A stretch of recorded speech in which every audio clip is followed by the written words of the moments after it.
If you've worked with me or been in my VIP community for even a short amount of time, then you'll know that I go on about the importance of being able to dissect the wording of any task or exam question and have the ability to know exactly what it's asking. In particular, doing this by mastering command words. And I make no apologies for going on and on and on about this, because I stand by the fact that this is one of the key things holding so many students back.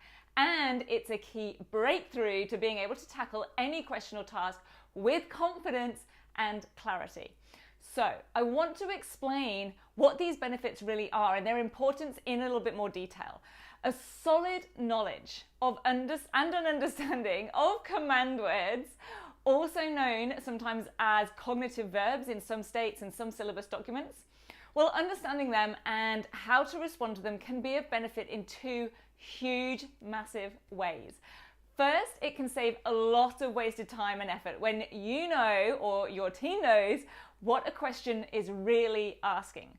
For example, I recall a Year 12 QCS paper I was marking for a few years ago, asking students to estimate a particular figure using a graph. Now, those who went ahead and calculated that figure went to a pretty huge amount of trouble, to be honest. So we're using calculus even, others were using areas of trapeziums from the lines on the graph, and these were indeed valid ways to get to the answer. And many of these students who got all of that working correct and the end answer correct did get full marks.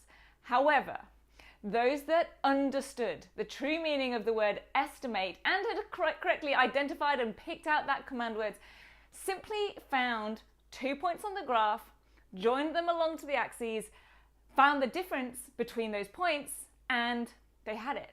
An estimate of the figure required. All they had to do was draw 2 lines on a graph. That was their evidence of their method and working. Write a simple subtraction and write down the answer as approximately whatever the figure was. They also qualified for full marks and, best of all, moved on through the exam with an extra 10 or 15 minutes under their belt to tackle those longer extended questions that were still to come. So the first benefit there is saving a lot of time and effort.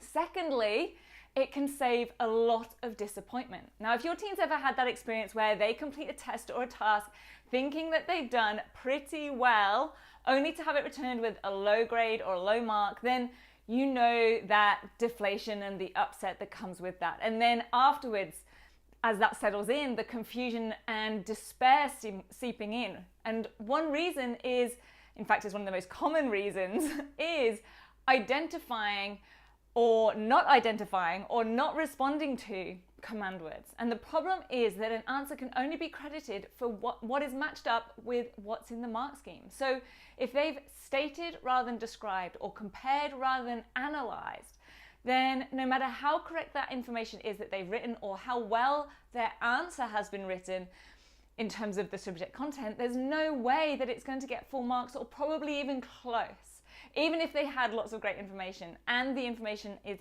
even on topic. I'm Katie Price, grade transformation expert, and until next week, let's make this a fantastic week.